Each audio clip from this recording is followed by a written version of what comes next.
German software company SAP has become one of the companies who have now admitted their links to misconducts relating to businesses conducted with Gupta-linked companies and South African state-owned enterprises. This is after the company revealed that it has initiated disciplinary procedures against 3 employees involved in alleged unethical dealings involving concluded 2 contracts for the sale of software to Transnet and 2 contracts for the sale of software to Eskom, each with the assistance of an entity currently understood to have been Gupta-related. SAP received revenue totaling approximately 660 million rand and paid commissions to entities currently understood to be Gupta-related totaling more than 100 million rand.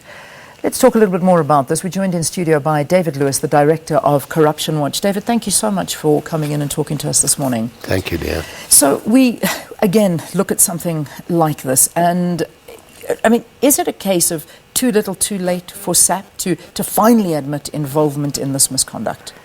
Well, you know, it seems to me, if I remember the sequence correctly, that when the leaks were revealed in the email, that they suspended some executives and they made this report to the US Department of Justice, obviously reasoning that they faced serious criminal liability and they would have compounded the liability had they not reported themselves to the US authorities. And what is interesting, of course, and revealing is that they didn't, and still haven't, had any contact with the Hawks.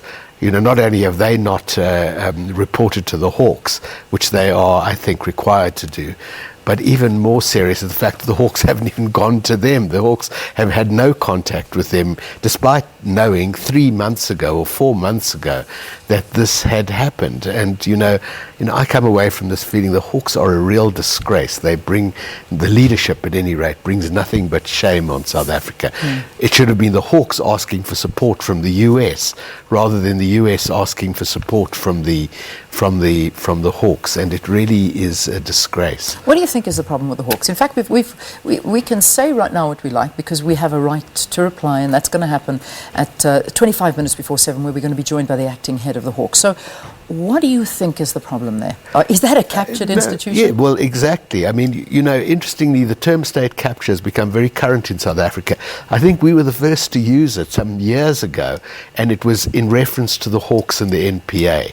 These were the first institutions that were captured, and essentially their capture has enabled, the rest is history, their capture has enabled the impunity with which families like the Guptas, indeed like Duduzane Zuma and his family, have gone about looting public enterprises. And this situation now with SAP and this intermediary company exposes, it really lays bare what their modus operandi is. It's identical to the McKinsey trillion Eskom saga. Yeah, and it also seems identical in terms of just a few heads are falling. And are they taking, would you say that's just a matter of, well, listen, if someone's going to take the fall, let them take the fall, and please forgive us? Yeah, look, I'm absolutely sure it's that. I mean, you know, don't get too excited about it, because in McKinsey, no heads have fallen. Absolutely. You know, SAP emerged from this looking relatively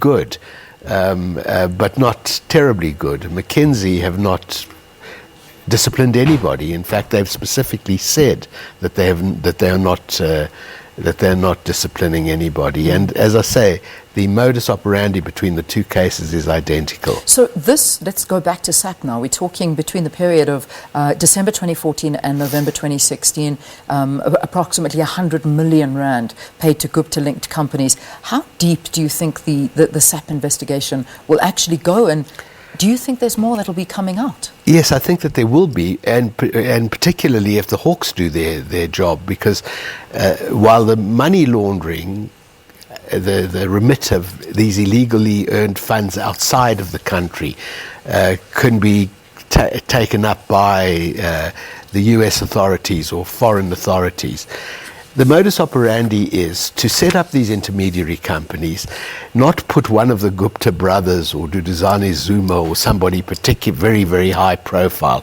on the board, but to put their cronies on the board.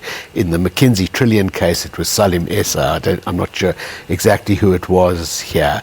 Then to pay these companies a commission, or what these companies are, they're politically connected. Their job is to go and open the door at Transnet or Eskom. They are paid a commission. Some of that commission goes through the door to Eskom or Transnet to pay the officials there who have given the contract to SAP or to McKinsey. Yeah. That is the modus operandi. What the Hawks have to find out, because I'm damn sure it's there to find out, what the Hawks have to find out is the flow of money to the Eskom and the Transnet officials from the Trillion or from the CAD company that was interposed between SAP and Transnet. Yeah. And that's what the Hawks have to find out. They have to find that out. But I mean, what does it really say about us when you've got the likes of the FBI investigating, you've got other international investigative units investigating stories that are emanating from here, which the Hawks are fully aware of. We've got these Gupta leaks, they've got the evidence in front of them, and yet we're not making any progress, we're not pointing any fingers. It's internationally that action is being taken. Yeah, and because they have broken laws and because they are viewed by these international jurisdictions as a serious threat, they're not viewed as such by the South African authorities. Now, I just want to look at the issue around Transnet. You mentioned it now. They, however, have said that they've been cleared of any wrongdoing. They haven't been cleared of anything at all. Okay.